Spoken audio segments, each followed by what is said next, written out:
অসমৰ খিলঞ্জীয়াৰ কাৰণে তথা প্ৰধানত অসম সন্মিলিত মহাসংঘৰ কাৰণে বিছানাম সিংহৰ মৃত্যু অত্যন্ত দুৰ্ভাগ্যজনক আৰু ই অপূৰণীয় ক্ষতি। বিছানাম সিংহ ডাঙৰীয়া সিংহ সমাজৰ মুখ্য ব্যক্তি তথা ৰজা হৈও তেখেতে অসমৰ ইমূৰৰ পৰা সিমূৰলৈকে অসমত যিমানবোৰ জাতি জনগোষ্ঠী আছে এই সকলো জাতি জনগোষ্ঠীৰ মাজলৈ তেওঁ গৈছিল আমাৰ লগত, আৰু গৈ সভা সমিতিত অংশগ্ৰহণ কৰি তেওঁ উদাত্ত কণ্ঠে স্পষ্টভাৱে ৰাইজক কৈছিল যে অসমৰ খিলঞ্জীয়াৰ দুৰৱস্থা, অসমৰ খিলঞ্জীয়াৰ ক্ৰমান্বয়ে বিভিন্ন ধৰণে বিপদগ্ৰস্ত হৈছে। গতিকে ইয়াৰ পৰা বাচিবৰ কাৰণেই খিলঞ্জীয়া জাতি জনগোষ্ঠীসকলে সংগ্ৰাম অব্যাহত ৰাখিব লাগিব আৰু খিলঞ্জীয়াৰ যি অধিকাৰ আৰু মৰ্যাদা সেইটো আদায় কৰিব লাগিব। আৰু সেইকাৰণেই তেখেতে সুপ্ৰিম কোৰ্টত মহাসংঘৰ সৈতে গোচৰত অন্যতম শপতনামা দি তেওঁ এজন গোচৰীয়া হৈ আছিল।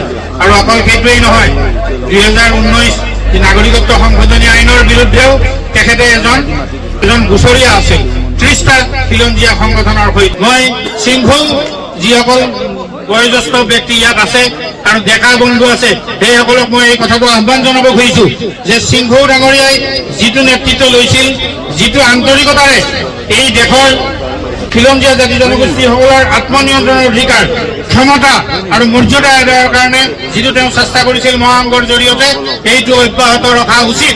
এই ভূখণ্ড আমাৰ অসমখন আমাৰ উত্তৰাধিকাৰী সূত্ৰে লাভ কৰা ভূখণ্ড, এইখন অকল কেৱল মাতৃভূমি বা জন্মভূমি নহয়।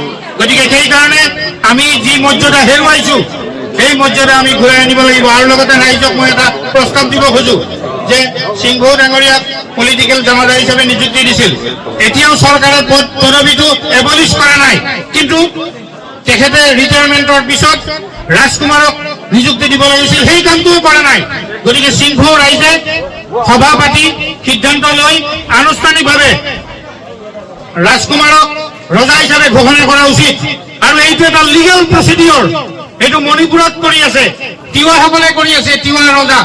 ঠিক সেইদৰে সিংহও যিহেতু ৰজা আছিল, গতিকে আমাৰ সিংহ জাতি জনগোষ্ঠীক সহায় কৰা আমাৰ এই তিৰাপৰ সকলো জাতি জনগোষ্ঠী লগ লাগি ৰাজকুমাৰক ৰজা হিচাপে আমি প্ৰতিষ্ঠা কৰাটো উচিত।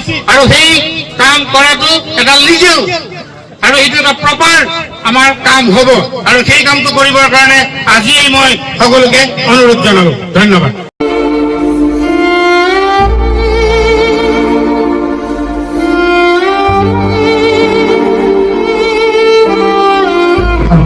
ভোমগাম সিংহৰ বংশধৰ হ'ল বিশা নং সিংহ, আৰু সেইকাৰণেই তেওঁ অসমৰ ইমূৰৰ পৰা সিমূৰলৈ অসম সন্মিলিত মহাসংঘৰ সৈতে জড়িত হৈ তেওঁ কেৱল সিংহৰ মাজৰে নেতা নাছিল, সমস্ত অসমৰ খিলঞ্জীয়া জাতি জনগোষ্ঠীৰ একত্ৰীকৰণ কৰি অসম ভূখণ্ডৰ হাজাৰ বছৰীয়া খিলঞ্জীয়াসকলৰ যে হিত অধিকাৰ মৰ্যাদা তাইক ঘূৰাই আনিবৰ কাৰণে শদিয়াৰ পৰা ধুবুৰীলৈকে বিভিন্ন ঠাইত সভা সমিতিত তেওঁ অংশগ্ৰহণ কৰি তেওঁ সমগ্ৰ অসমৰ খিলঞ্জীয়াৰ নেতা হিচাপে নিজকে প্ৰতিষ্ঠিত কৰিছিল। আৰু আমি সৌভাগ্যৱান যে তেওঁ দিল্লীলৈকে গৈ তেওঁ ধৰ্ণা কাৰ্যসূচীত অংশগ্ৰহণ কৰিছিল আৰু তদানীন্তন গৃহমন্ত্ৰী সুশীল কুমাৰ সিন্ধেৰ সৈতেও মহাসংঘৰ প্ৰতিনিধি দলৰ সৈতে তেওঁ বিশেষভাৱে সমগ্ৰ অসমৰ লগতে সিংহসকলৰ সমস্যা আৰু অৰুণাচলৰ সিংহৰ সমস্যাও আমাৰ সন্মুখতেই গৃহমন্ত্ৰী সুশীল কুমাৰ সিন্ধেক দাঙি ধৰিছিল। কাৰণ বিদেশী চাকমাসকলে আহি আমাৰ সিংহসকলৰ গাঁও জ্বলাই অন্যায় কৰিছিল। গতিকে সেই সম্পৰ্কতো শীঘ্ৰে ব্যৱস্থা ল'বৰ কাৰণে চেণ্ট্ৰেল গভৰ্ণমেণ্টক আবেদন জনাইছিল। আৰু আমি সদায় তেওঁৰ এই যে সাহসী এক পদক্ষেপ যে জাতিৰ অধিকাৰ, জাতিৰ মৰ্যাদা, জাতিৰ সন্মান সম্পূৰ্ণৰূপে ৰক্ষা কৰিবৰ কাৰণে তেওঁৰ যি প্ৰচেষ্টা, এই প্ৰচেষ্টাৰ প্ৰতি আমি সদায় গৌৰৱেৰে আমি সোঁৱৰিম।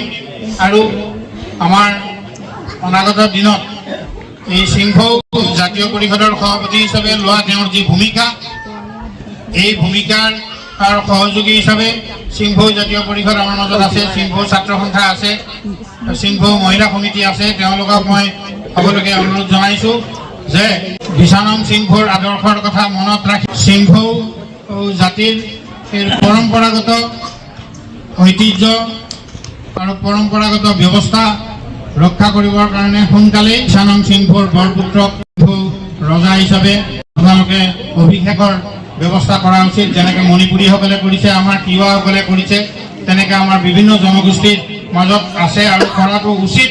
সেইটো আমাৰ জন্মগত অধিকাৰ।